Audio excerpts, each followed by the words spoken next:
Bom, hoje a gente vai falar um pouquinho sobre cirurgias seguras salvam vidas.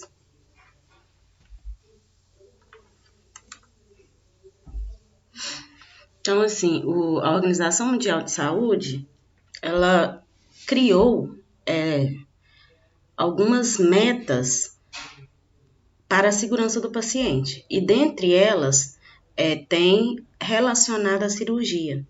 Então, assim, essas medidas para a segurança do paciente tinham o objetivo de divulgar as metas internacionais de segurança do paciente e o gerenciamento da dor, estabelecendo estratégia para a participação do paciente e da família no processo assistencial, tendo como foco o cuidado seguro, iniciativa essencial para que a sustentação do cuidado com qualidade e segurança.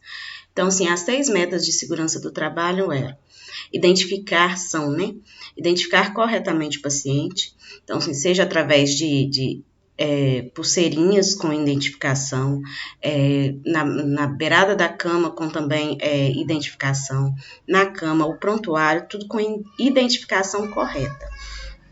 Melhorar a comunicação entre os profissionais de saúde, que via-se que ainda tinha aquela ideia que alguns profissionais eram menores em relação à qualidade do serviço mesmo.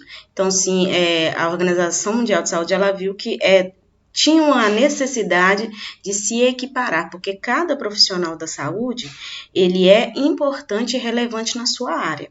Então, assim, são vários saberes que se unem para prestar uma qualidade de atendimento melhor para a pessoa. Mas para que isso aconteça, tem que ter uma comunicação entre esses profissionais, seja médico, enfermeiro, técnico, fisioterapeuta, nutricionista. Então, assim, precisa que essa equipe multidisciplinar, ela tenha uma comunicação melhor.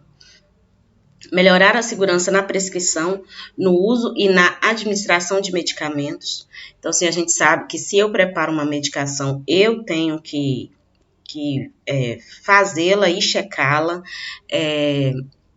em relação às letras dos médicos. Se a gente pega um prontuário que a gente não entende a medicação, a gente não deve fazer, porque tem que perguntar para o médico e você tem que ter certeza daquilo que você está fazendo. Então, assim, essas são algumas metas que auxiliariam para que não tivessem iatrogenias com os pacientes, alguns erros, algumas coisas que poderiam acontecer e levar o paciente até algum problema maior. Então, se melhorar a segurança na prescrição e no uso e na administração de medicamento, assegurar a cirurgia em local de intervenção, procedimento e paciente correto. E aqui entra a cirurgia segura salva-vidas, que aí eles criaram um protocolo, um guia, para que em todos os lugares fossem seguidos esse guia, para que resguardasse a segurança do paciente e dos profissionais também. Higienizar as mãos para evitar infecções, reduzir o risco de quedas e úlceras por pressão. Aí ainda vem, esse daqui é do Ministério, melhorar a sua vida, nosso compromisso. Então, assim, é para melhorar a vida do paciente e também dos funcionários em relação à prestação do cuidado. A assistência cirúrgica, ela tem sido um componente essencial da assistência em saúde pelo mundo por quase um século. À medida que as incidências de injúrias traumáticas, cânceres e doenças cardiovasculares continuam a aumentar, o impacto da intervenção cirúrgica no sistema de saúde crescerá. Então, assim, a gente vê que na atualidade está tendo muitos acidentes, doenças crônicas não transmissíveis, com grande impacto na saúde, doenças cardiovasculares, cânceres, isso tudo faz com que aumente os procedimentos cirúrgicos. E com isso também viu-se que tinha muitos riscos relacionados a essa assistência cirúrgica que poderiam ser evitados. Então, assim, a cirurgia é frequentemente o único tratamento que pode aliviar as incapacidades e reduzir o risco de mortes causadas por enfermidades comuns. Estima que a cada 63 milhões de pessoas sejam submetidas a tratamento cirúrgico devido a injúrias traumáticas. Outras 10 milhões de operações sejam realizadas por complicação relacionada à gravidez e mais 31 milhões para tratar malignidades, que são os cânceres. E observou-se que a cirurgia ela é um fator presente na saúde, e já há muito tempo, desde a época dos cirurgiões barbeiros lá no Brasil colônia, que já se tinha assim, esse início desse processo de cirurgia, e até hoje, mas hoje com as melhoras da qualidade do atendimento, numa maior sobrevida que as pessoas têm, então assim, tem se utilizado muitas intervenções cirúrgicas. E também com isso precisava melhorar a qualidade do atendimento para esses pacientes cirúrgicos, porque estava ocorrendo injúrias no paciente, estava ocorrendo problemas evitáveis, porque quando você causa algum dano ao paciente que poderia ser evitado, é ainda mais complicado de se falar, porque assim várias pessoas morreram durante esses últimos anos por algumas coisas que seriam suficientes, alguma medida. Igual na época da Florence Nightingale lá, que ela entendeu a importância de lavar as mãos. Quantas pessoas morreram com infecção por falta do simples hábito de lavar as mãos adequadamente entre um procedimento e outro, que na época não se tinha essa visão que a lavagem das mãos era tão importante, eles não tinham essa noção, então assim, os médicos não tinham a correta higiene das mãos, e ela descobriu através dos dados que aqueles pacientes onde os médicos tinham uma higiene melhor, eles não tinham infecção. Então, assim, era uma simples atitude para evitar causar algum problema maior e até mortes. Então, 5 dados sobre a segurança cirúrgica. Complicações pós-operatórias em paciente internado ocorrem em 25% dos pacientes. A taxa de mortalidade relatada após a cirurgia mais extensa é de 0,5% a 5%. Em países desenvolvidos, cerca de metade de todos os eventos adversos em pacientes hospitalizados estão relacionados à assistência cirúrgica. Nos casos onde o processo cirúrgico levou a prejuízos, ao menos metade deles eram evitáveis. Olha isso, como que é uma coisa tão banal. Eram coisas que poderiam ser evitáveis e teve-se esse prejuízo nesse processo cirúrgico, nesse paciente. Princípios conhecidos de segurança cirúrgica são aplicados de maneiras inconsistentes, mesmo nos cenários mais sofisticados.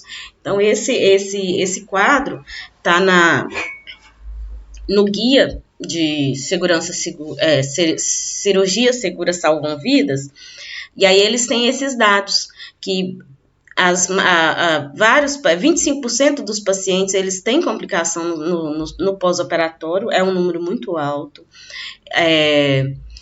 Tem uma taxa ainda de mortalidade após a cirurgia, essas cirurgias maiores, essas cirurgias mais extensas, tem uma taxa de mortalidade ainda. E ainda mostra assim que a metade de todos os eventos adversos estão relacionados à assistência cirúrgica.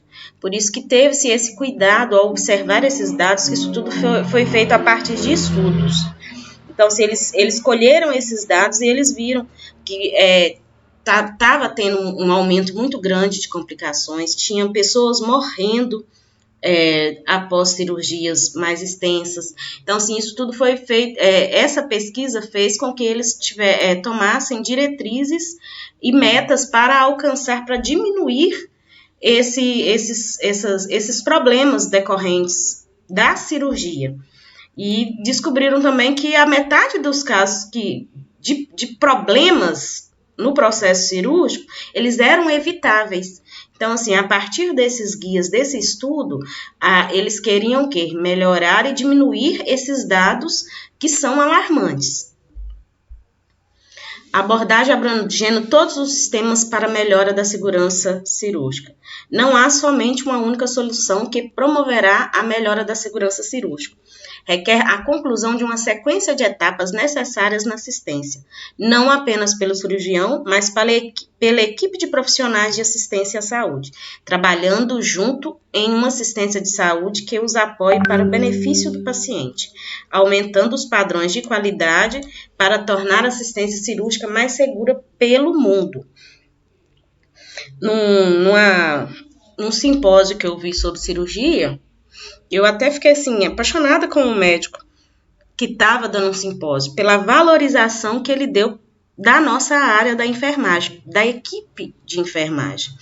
Aí ele estava falando em relação, às vezes, esse achar que o médico é superior durante a cirurgia ou em qualquer ambiente, faz com que a equipe de enfermagem ela tenha medo de falar com esse profissional. Então, assim, ele ainda fala, quais são as pessoas, o médico está lá operando, quem vai estar vendo que está saindo uma quantidade maior de sangue nas compressas, que o paciente está tendo uma hipotensão? É o técnico de enfermagem que está dentro daquela sala. Então, assim, o técnico de enfermagem, ele tem que ter a consciência da importância dele, em saber identificar esses dados e de comunicá-los, porque o médico lá, ele não é um ser especial, ele não é Deus ali. Ali ele é um profissional habilitado para fazer a cirurgia, e o técnico é um profissional habilitado para trabalhar como técnico naquela área. Então, assim, cada um profissional, ele tem a sua importância durante esse procedimento cirúrgico. E ele fala muito disso, da questão da comunicação entre as equipes. Seja médico, seja anestesista, seja técnico, seja enfermeiro, tem que ter essa não é disponibilidade, essa integração desses conhecimentos e a comunicação para que evite-se que tenha algum problema com o paciente. Então, assim, essa importância de conversar, de ver, não é ser amigo do médico também, não precisa disso. A questão é, você como profissional, você identificou algo de errado, tem que comunicar com o médico, porque o médico, ele não é um ser superior ali dentro, ele está com o mesmo objetivo que você, que é fazer uma cirurgia segura no paciente e esse paciente sobreviver e ter o seu problema resolvido. Então, a cirurgia segura salvam vidas. Ela foi estabelecida pelo Departamento de Segurança do Paciente da Organização Mundial de Saúde. Então, ela parte do esforço da Organização Mundial de Saúde para reduzir o número de óbitos cirúrgicos em todo o mundo. O objetivo de abordar questões importantes de segurança, incluindo as práticas de segurança anestésica inadequada, infecção do sítio cirúrgico preveníveis e má comunicação entre os membros da equipe. O uso da lista de verificação está associado à redução significativa na taxa de mortalidade e complicação. Aí hoje a gente vai falar sobre a cirurgia segura, depois eu vou fazer uma aula sobre infecção do sítio cirúrgico, para a gente entender um pouquinho como prevenir essas infecções, como é a conduta dos profissionais envolvidos para se evitar essa contaminação. E fala novamente dessa má comunicação entre os membros da equipe, porque é necessário, é muito importante que haja essa comunicação. Os 10 objetivos essenciais da segurança cirúrgica. Primeiro, a equipe operará o paciente certo e o sítio cirúrgico certo. A equipe usará métodos conhecidos para impedir danos na administração de anestésicos enquanto protege o paciente da dor. O objetivo 3. A equipe reconhecerá e estará efetivamente preparada para a perda de vias aéreas e de função respiratória que ameacem a vida.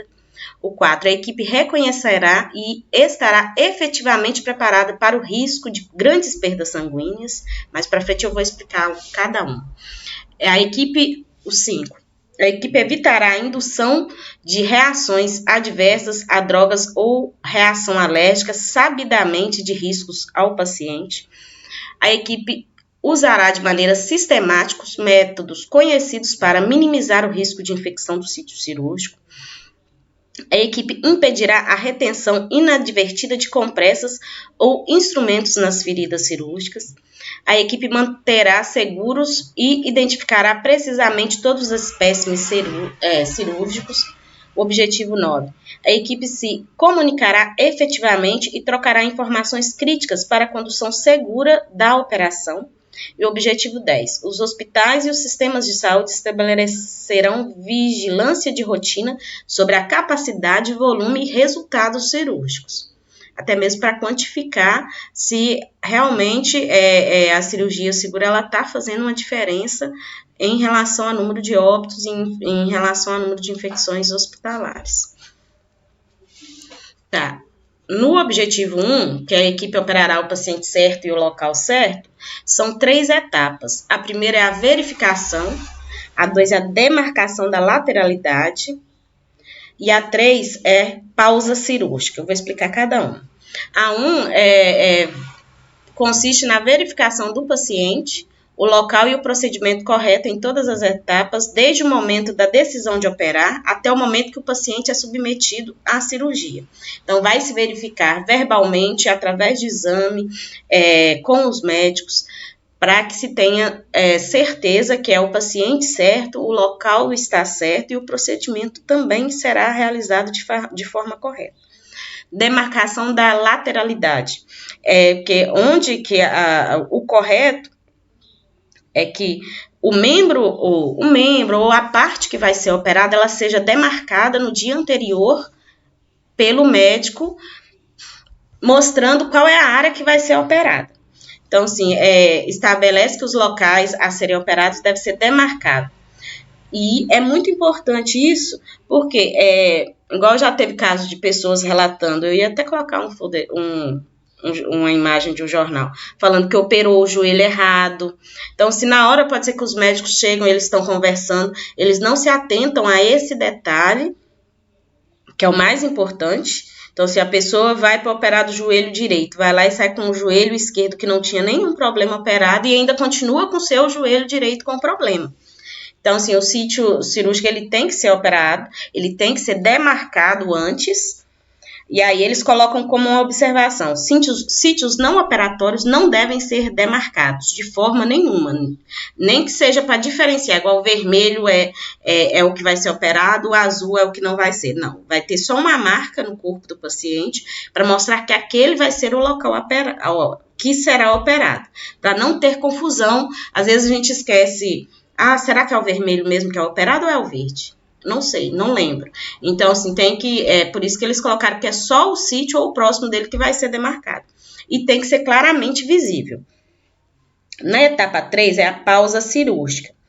Essa pausa cirúrgica é antes, na hora que o médico ele vai iniciar a incisão cirúrgica, faça uma pausa.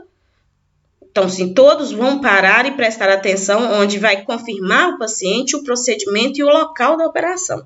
Então, isso vai ser feito em voz alta. Então, para ter certeza que realmente todos estão de acordo e todos têm certeza realmente que aquele é o local correto de ser operado.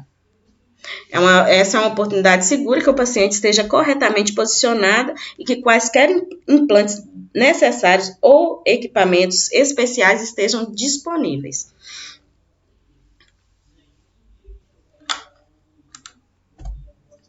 O 2. A equipe usará métodos conhecidos para impedir danos na administração de anestésico enquanto protege o paciente da dor. A fim de que nenhum paciente seja prejudicado pela anestesiologia, vários objetivos devem ser alcançados. Então, sim, o serviço de anestesia ele tem que ser seguro, tem que ter treinamento e as instalações elas devem ser melhoradas em muitas partes, elas estão sendo melhoradas. Então, sim, todos os profissionais relacionados à anestesia, eles têm que estar cientes dessas modificações, dessas novas tecnologias, para quê? Para que eles façam treinamentos para melhorar a qualidade de assistência desse paciente. As definições de mortalidade anestésica padronizadas e globais devem ser desenvolvidas. Toda morte que pode ser preveníveis é uma tragédia, e as lições devem ser aprendidas de cada circunstância de morte durante a anestesiologia para a redução do risco de recorrência. Então, assim, às vezes, por isso quando eu falo dos estudos que foram realizados, que eles observaram as circunstâncias que ocorreu a morte e como ela poderia ser prevenida. Então, a partir daí, vão se criando métodos para se evitar que ocorra.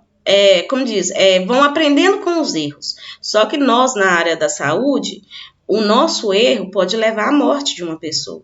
Então, assim, a gente tem que ter o conhecimento maior, a atenção maior, para evitar que a gente tenha que aprender no erro, tá? Aí do ladinho aqui tem a lista de verificação da cirurgia. Proposta para antes da cirurgia. Então, essa ficha, ela fica no prontuário do paciente, mostrando que esse checklist, ele foi realizado. Então, se o nome do paciente, o número, a data, o local, onde vai ser feita a cirurgia. Aqui no próximo vídeo eu vou falar sobre as vias aéreas, qual a dificuldade de intubação, qual o risco que esse paciente tem de aspiração, alergias se esse paciente tem, se tem algum exame que deu algum valor anormal, o medicamento que ele usa, se já tem alguma comorbidade, se já tem alguma doença pré-existente.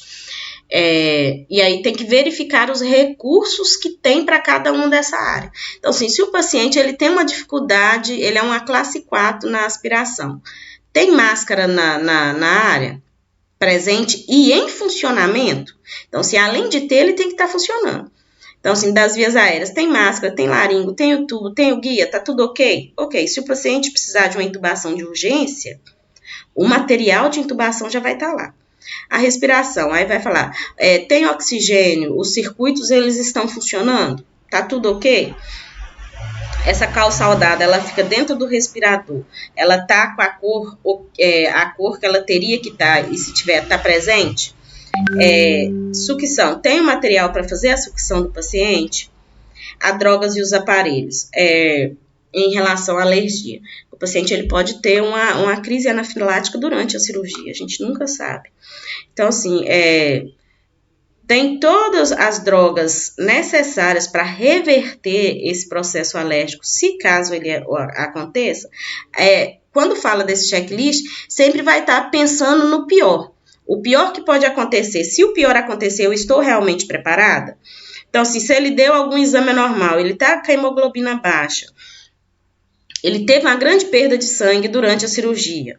Então, assim, vai precisar de sangue. Ele já está disponível? Por isso que as cirurgias mais extensas, elas necessitam que tenha bolsa de sangue já reservada dentro do bloco, porque se o paciente precisar, tem que ser colocado imediatamente.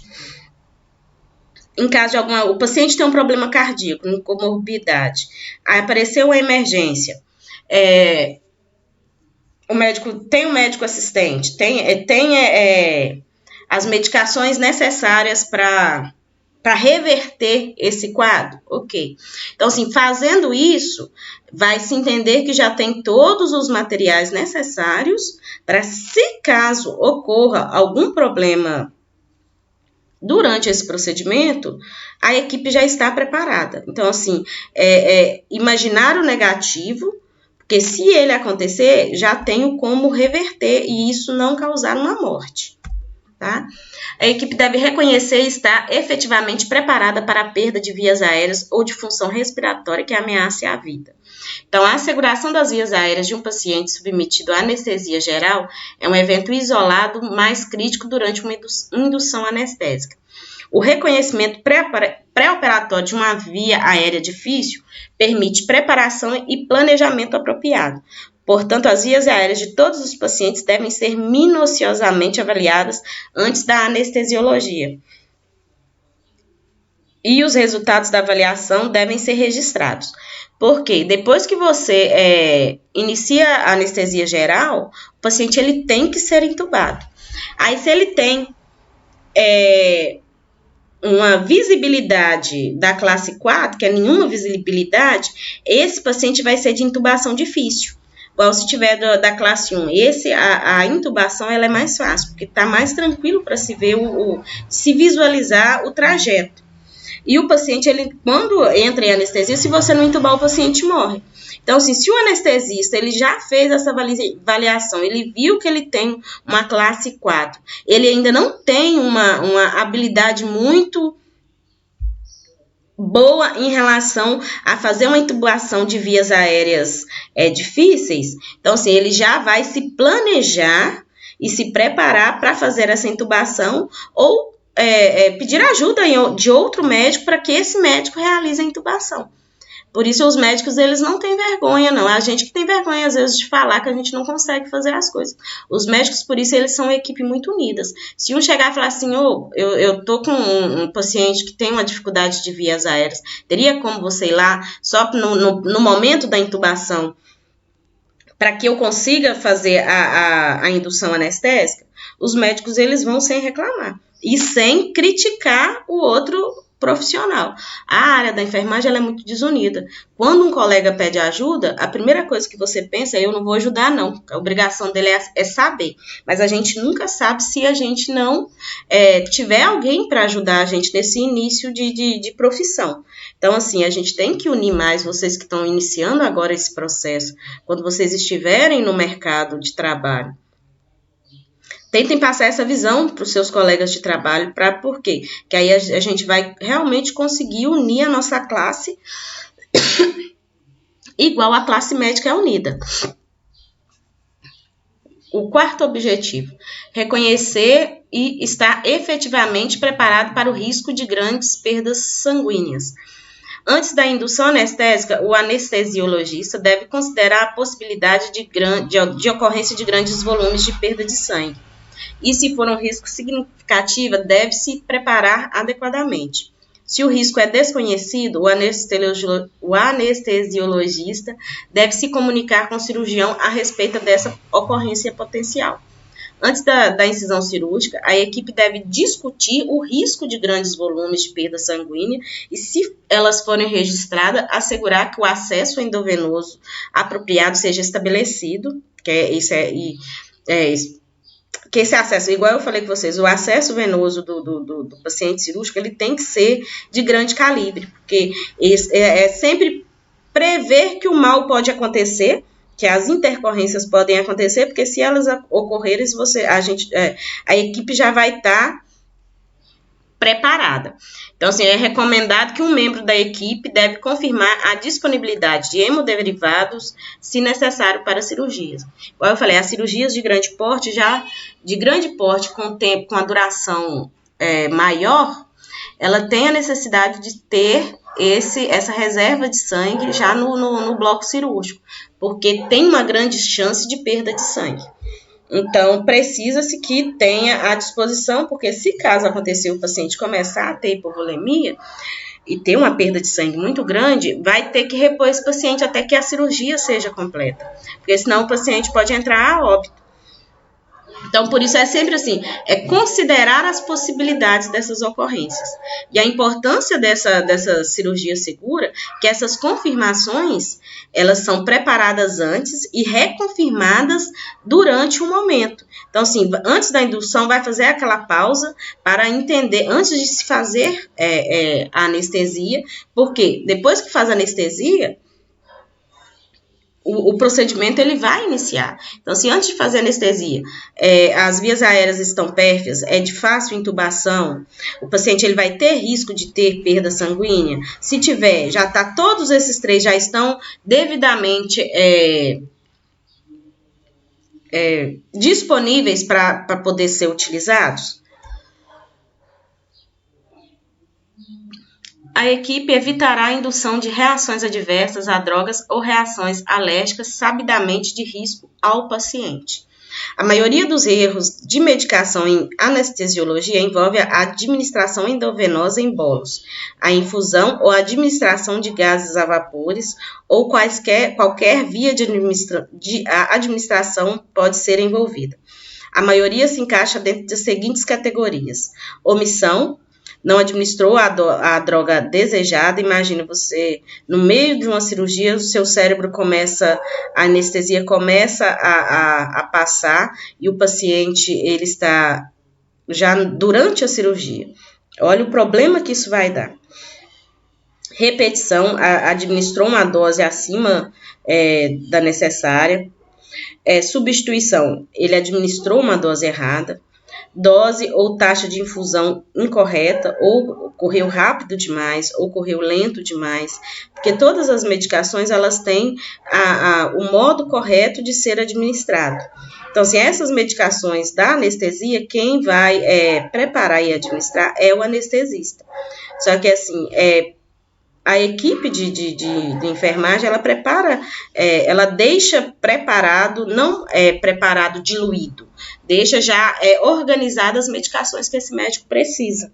Então, assim, quando se fala de erro em cascata, às vezes quem arrumou a mesa do anestesista trocou uma medicação.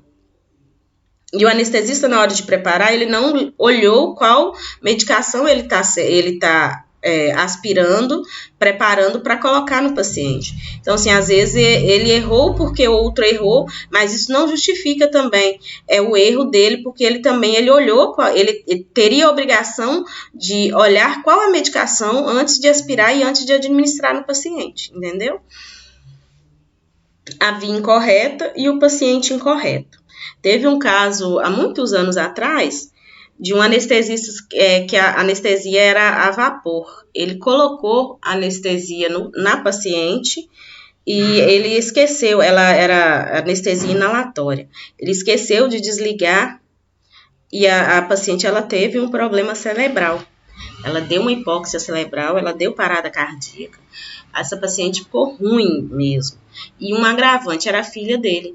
Então, assim, esse problema, essa falta de atenção, por isso que eles pedem sempre, quando é parente, a gente não fazer nada no nosso parente, que a gente tenha um parentesco familiar, porque a chance de erro e de desatenção é muito maior. Às vezes, por preocupação, você está muito preocupado, então, se você está fazendo aquilo no automático, ou observando o que o outro colega está fazendo para ver se não faz errado. Então, assim, o ideal é que você não faça nada quando seja seu parente, tá? Para evitar esses danos, que realmente, quando não causa a morte, pode causar algum problema irreversível. A equipe usará de maneira sistemática métodos conhecidos para minimizar o risco de infecção do sítio cirúrgico. Por isso que a gente vai ter uma aulinha só sobre infecção do sítio cirúrgico. Então, assim, as características do paciente e da cirurgia que podem estar associadas à infecção de risco do sítio cirúrgico. Tem as características que são do paciente, então, sim, aquelas são próprias do paciente, que são idade, estado nutricional, diabetes, fumo, isso tudo pode interferir para que se tenha uma infecção do sítio cirúrgico. Obesidade, colonização por micro-organismos, infecção coexistente em um local remoto do corpo, resposta imune alterada, duração de internação pré-operatória. Então, isso tudo são características do paciente que ele pode influenciar para que se tenha uma infecção do sítio cirúrgico. E tem as características da cirurgia, que aí vai desde o preparo da pele, da tricotomia, a antisepsia adequada, a antisepsia pré-operatória adequada da equipe cirúrgica, o ambiente da sala de operação, por isso que quando a gente fala da limpeza da sala de operação, é importante também para se evitar a infecção do sítio cirúrgico. Se os materiais são esterilizados. Então, você vê que é uma coisa ligando a outra. Então, assim, o CML tem que ter um cuidado muito grande, os funcionários do centro cirúrgico, ele tem que ter um cuidado também, porque isso tudo vai influenciar diretamente no tratamento desse paciente, na melhora desse paciente. Aí também, em relação às características da cirurgia. A técnica cirúrgica também, o tipo de cirurgia, o tempo da cirurgia, quais os materiais vão ser usados na cirurgia, isso tudo também pode influenciar. E também a profilaxia antimicrobiana, se foi utilizada ou não para se evitar a infecção do sítio cirúrgico. Mas na próxima aula a gente vai falar sobre sítio cirúrgico direitinho, sobre essas infecções, vocês vão entender melhor. A equipe impedirá a retenção inadvertida de compressas ou instrumentos nas feridas cirúrgicas. Isso eu já tinha falado para vocês, mas isso a gente já faz, mas agora vai ser... a partir desses guias, eles tentam fazer como se fosse um checklist para realmente, além de você fazer visual, você vai fazer verbal e escrito, para se ter certeza absoluta que não se deixou nada dentro do paciente, que todas as compressas foram retiradas, se todos os materiais cirúrgicos que foram utilizados, eles estão no local. Então, assim, e além disso, antes de fechar o paciente, o médico, o cirurgião, ele faz uma exploração da ferida, de todas as partes das cavidades anatômicas, para ter certeza que não ficou nem compressas, nem agulhas, nada, nenhum instrumental, nada que não é do paciente dentro dele, para ter certeza que pode-se fechar essa cirurgia. A equipe manterá seguros e identificará precisamente todos os espécimes cirúrgicos. Então, a equipe deve confirmar que todos os espécimes cirúrgicos estejam corretamente identificados, etiquetados com a identidade do paciente, o nome do espécime, a localização, local e lado, do qual o espécime foi obtido. Para tal, deve ter um membro da equipe que leia em voz alta a etiqueta, identificação do espécime e outro que confirme verbalmente a concordância. Gente, essa não é muito utilizado, mas porque ainda tem uma resistência muito grande das equipes de saúde em estar fazendo esse procedimento correto. Então, assim, retirou o apêndice do paciente, vai mandar para um exame histopatológico.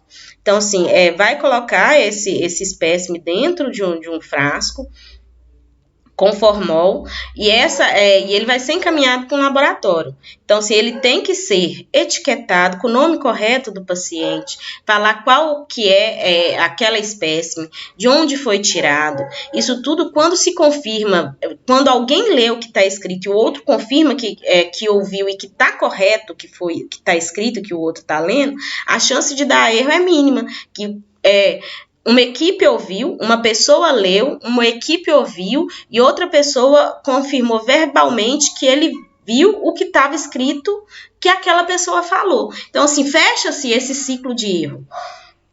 Que às vezes tem casos de pacientes que pegam exames confirmando câncer, alguma coisa, só que a biópsia não era dele, era de outra pessoa. Imagina o sofrimento dessa pessoa que pega um exame com resultado ruim e sendo que não é dele. E imagina o prejuízo do tratamento daquela pessoa que realmente está com um problema de saúde e ainda não descobriu e ainda não iniciou o tratamento por erro da equipe que mandou para o laboratório. Entendeu? A equipe se comunicará efetivamente e trocará informações críticas para a condução segura da operação. A fim de melhorar a comunicação, os membros da equipe devem se comunicar antes, durante e após o procedimento. Idealmente, a preparação para um caso complexo deve se iniciar antes da cirurgia, a fim de assegurar o preparo da equipe para qualquer acontecimento crítico. Igual eu falei dessa palestra que eu vi, desse simpósio, o médico, ele ainda falou que, graças a Deus, os médicos que estão sendo formados hoje e as outras equipes, tanto o técnico de enfermagem quanto o enfermeiro e as outras equipes de saúde, eles estão vindo com a autoridade maior em saber que tem que se trabalhar em equipe. O médico sozinho não faz nada, o enfermeiro sozinho não faz nada, o técnico sozinho não faz nada. Somos uma equipe multidisciplinar. E agora as faculdades, eles estão trabalhando muito isso, essa questão do multidisciplinar, da humanização, desse trocar informações com a equipe, e por isso tem que se ter, sim, essa valorização da comunicação. E durante a cirurgia, essa comunicação ela tem que ser feita antes, durante e após o procedimento. Para quê? Para que realmente não se tenha risco de ter algum problema ou antes, ou durante, ou após o procedimento cirúrgico. Os resultados e os hospitais e os sistemas de saúde público estabelecerão vigilância de rotina sobre a capacidade, volume e resultados cirúrgicos. Apresentada em 1966, a estrutura de Donadien é baseada em 3 tipos de medidas. Essa estrutura ela veio com o intuito de fornecer dados, criar indicadores. Então, assim, indicadores de estrutura, processo e de resultado. O indicador de estrutura, ele permite a avaliação da infraestrutura física de um sistema de saúde.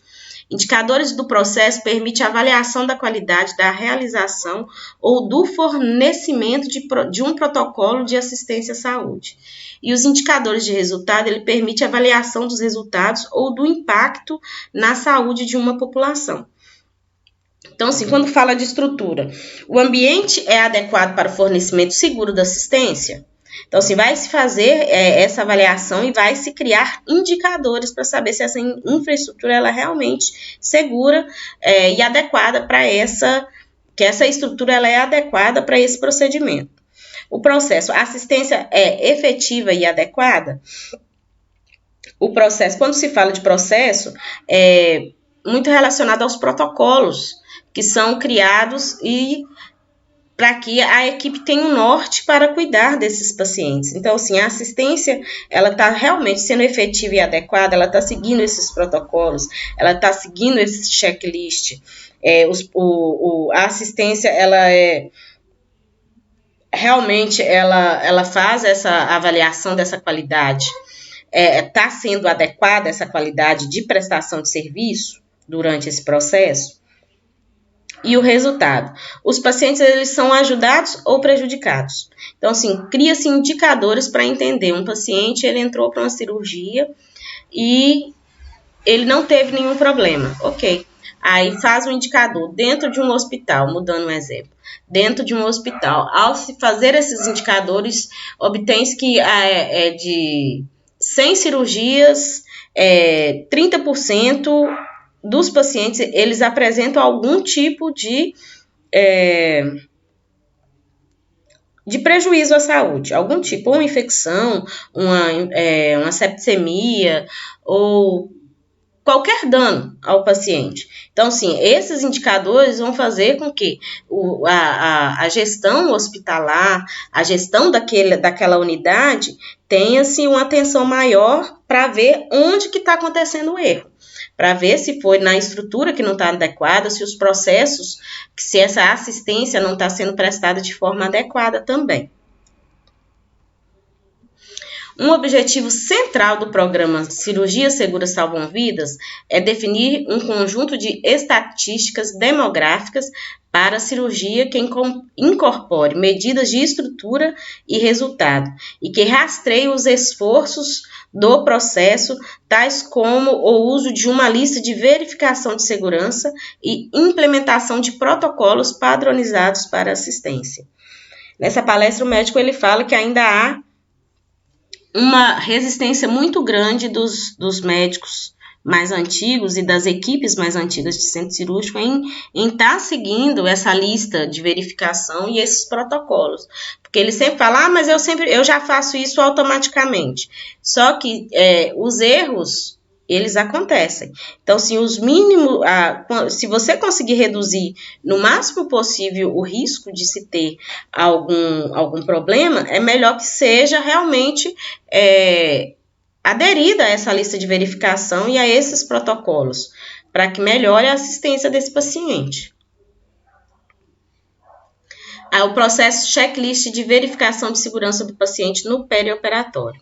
A gente vai aprender que o perioperatório ele é tanto pré, trans e pós-operatório. Isso a gente vai aprender na cirurgia 2, que a gente vai entender todos os níveis que o paciente cirúrgico, ele tá desde o momento da descoberta da cirurgia até 30 dias após a cirurgia. Esse é o período perioperatório.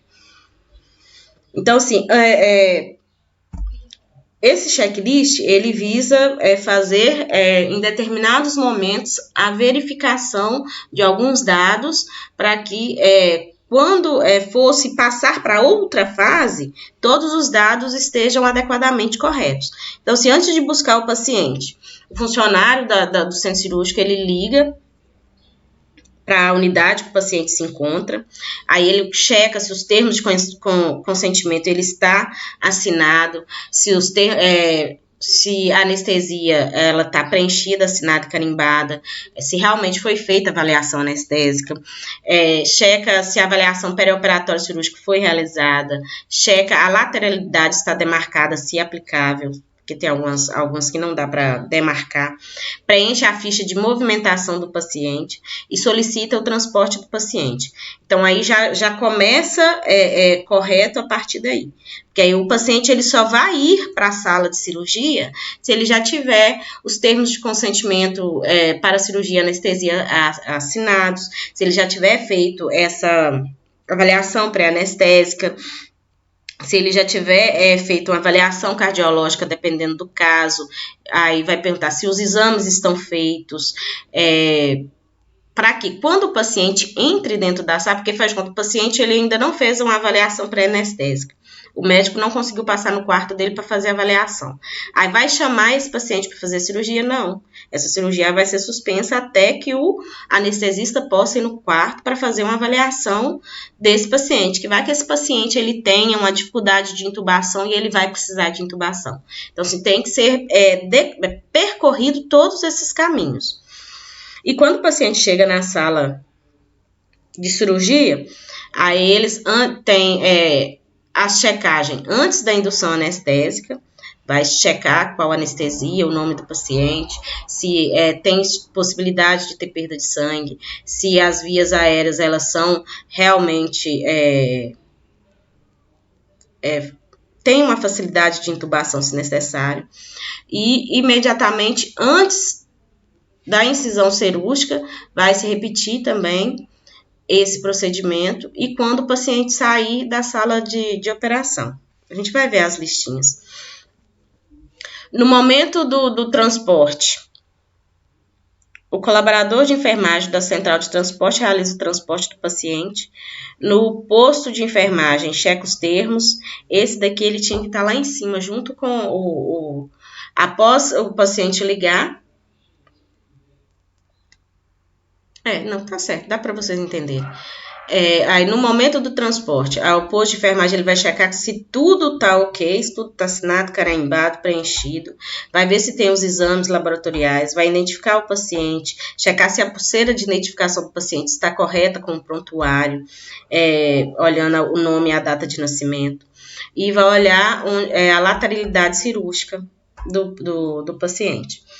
E antes da chegada do paciente ao centro cirúrgico, o técnico de enfermagem realiza a montagem da sala operatória de acordo com a cirurgia, providencia os materiais da farmácia artesanal e consignado, que é o que eu falei que o circulante de sala ele é responsável, encaminha para a sala operatória equipamentos específicos. Então, assim, essa parte antes da chegada do paciente do centro cirúrgico, o circulante de sala ele vai estar organizando aquela sala para aquele determinado paciente. Então, se precisar de equipamentos específicos, ele vai pegar, vai ver quais as medicações, quais os materiais que vão ser utilizados.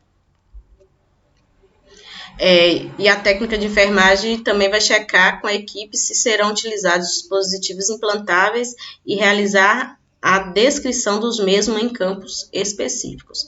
Então, assim, se for implantar alguma coisa no paciente, também tem um campo específico para ser relatado. Aí, quando o paciente ele chega no centro cirúrgico, ele é encaminhado até a sala de operação. A equipe de enfermagem se identifica para o paciente e checa a pulseira de identificação junto com o prontuário, conferindo nome completo e data de nascimento. Que pode fazer até se o paciente é consciente, você fala o seu nome, pergunta o nome, a idade, confere com o prontuário e confere com a pulseirinha. Checa a demarcação da lateralidade, se aplicável, e realiza a monitorização do paciente. O paciente ele chega na sala operatória, vai ser transferido para a maca e ele vai ser monitorizado. Aí, imediatamente antes da cirurgia, aquela parte da indução anestésica era para estar aqui. Que aí o paciente ele vai ser induzido antes de iniciar a indução anestésica, faz esse checklist. Aí, antes de iniciar a incisão cirúrgica, o paciente ele já vai estar anestesiado, mas antes de iniciar essa anestesia, vai fazer a realização do TIMI-OAT, que é o sistema informatizado. É basicamente fazer confirmações dos dados que realmente estão sendo realizados de forma adequada, o local está adequado antes de iniciar a cirurgia. Vai fazer a identificação do paciente, a confirmação dos procedimentos cirúrgicos, a lateralidade, qual é o lado, se foi realizado a administração de antibiótico profilático, e aí vai fazer a abertura da caneta do bisturi das lâminas frias, a colocação da placa de lateralidade cirúrgica no negatoscópio, anotação da conclusão do checklist de verificação de segurança cirúrgica. Aí aqui está mais ou menos dando como se utilizar essa lista de segurança. É essencial que uma única pessoa só lidere esse processo de lista de verificação. Esta pessoa designada como coordenadora da lista é responsável por marcar os boxes da lista e frequentemente será um enfermeiro circulante, podendo ser qualquer médico que participe da operação. A lista de verificação divide a operação em 3 fases, cada um correspondendo a um período do tempo específico do fluxo normal de um procedimento. O período anterior à indução anestésica, a identificação, o período após a indução e antes da incisão cirúrgica, que é a confirmação, e o período durante ou imediatamente após o fechamento da ferida, que aí vai ser o registro. Em cada fase, o coordenador da lista de verificação deve ter permissão para confirmar com os cirurgiões e os demais membros da equipe se as tarefas foram completadas antes de seguir adiante. Na identificação, antes da indução anestésica, o coordenador da lista confirmará verbalmente com o paciente, isso antes da indução, o paciente ainda está acordado, se o paciente for consciente, sua identidade, o sítio cirúrgico, o procedimento e que o consentimento para a cirurgia foi obtido. O coordenador confirmará, que esse é o coordenador dessa lista, ele confirmará visualmente que o sítio operatório foi marcado e revisará verbalmente com o profissional da anestesia o risco de perda de sangue com o paciente, dificuldades com vias aéreas e alergia. Isso o porquê da importância de ser em voz alta, que toda a equipe vai ficar sabendo. Então, assim, aí o profissional vai ver que ele tem risco de perda de sangue, esse paciente tem risco de grande perda de sangue. Aí o anestesista, sim, vai ter, tem hemoderivado já reservado? Sim. Então, assim, pode-se iniciar esse processo, essa cirurgia, porque o paciente ele vai estar resguardado. Porque se precisar, vai ter todos os materiais adequados. E também se a verificação de segurança dos equipamentos anestésicos e medicamentos foi concluída. Idealmente, o cirurgião estará presente na identificação, já que ele pode ter uma ideia mais clara sobre a perda sanguínea prevista, alergia e outros fatores potencialmente complicadores. Entretanto, a presença do cirurgião não é essencial para completar essa parte da lista de verificação. Na confirmação, você viu que são 3 partes: identificação, confirmação e registro.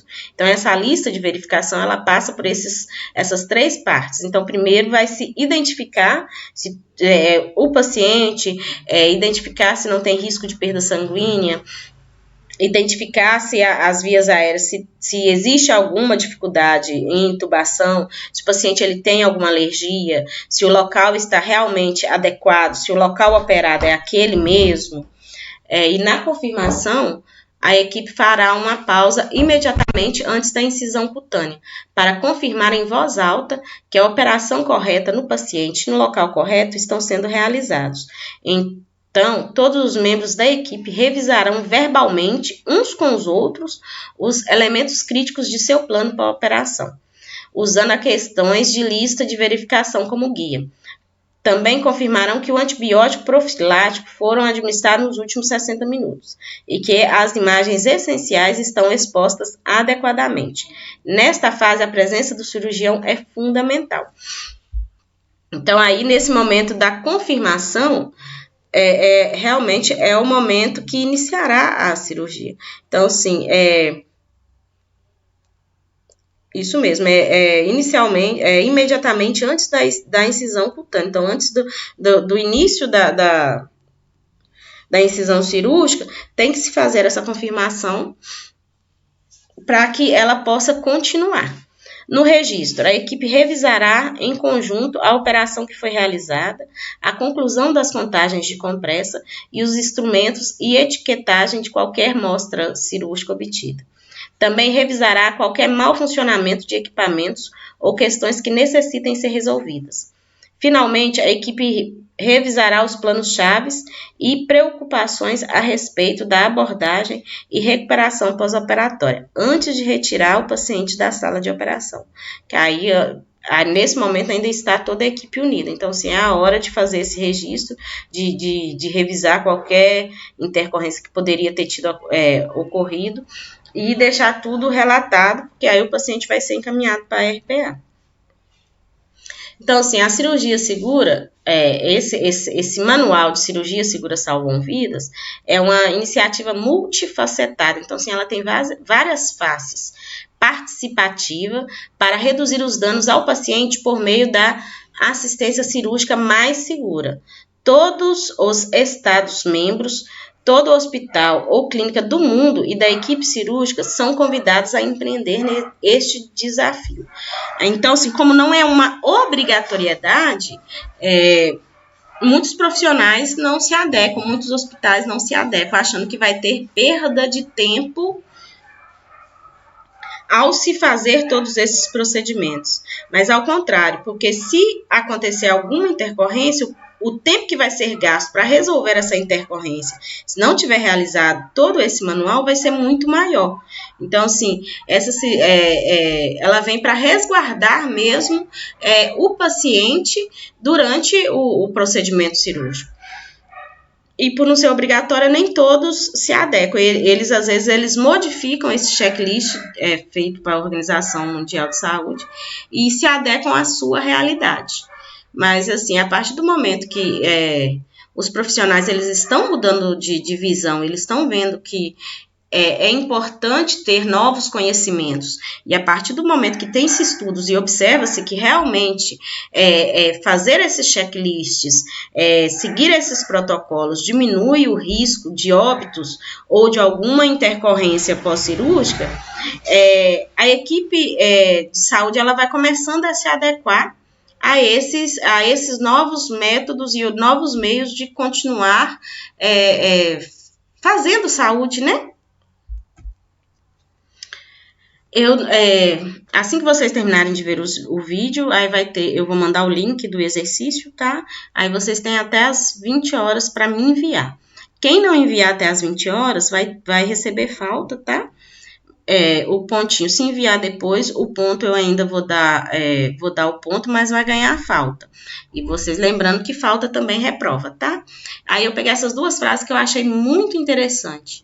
Visão sem ação não passa de um sonho.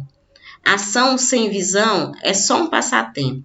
Mas uma visão com ação pode mudar o mundo. Não importa o tamanho, essa primeira é do John Berker.